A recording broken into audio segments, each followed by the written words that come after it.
আমার গার্ডেনে কি হয়েছে জানি না, মানে কোনো কিছুই হচ্ছে না, সব গাছপালা মরে যাচ্ছে। জাস্ট এই শশা গাছটা আমি প্রায় 3-4 মাস ধরে এটাকে যত্ন করতেছি।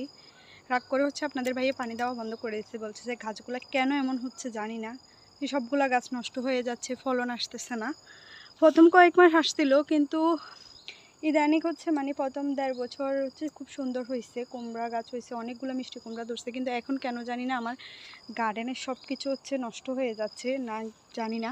তো যাই হোক, একটা শশা ধরছে, তো এখন আমি এটা কেটে নিয়ে যাব। এই ফার্স্ট এই শশাটা কাটতেছি। এর আগে আর একটা শশা এই গাছ থেকে খাওয়া হয় নাই। বিসমিল্লাহ। এই যে দেখেন, মাশাল্লাহ, এটা একদম কচকচা হবে। তো এখন না ইদানিক আমিও আর এত যত্ন করতেছি না, কারণ সবগুলা গাছ নষ্ট হয়ে গেছে।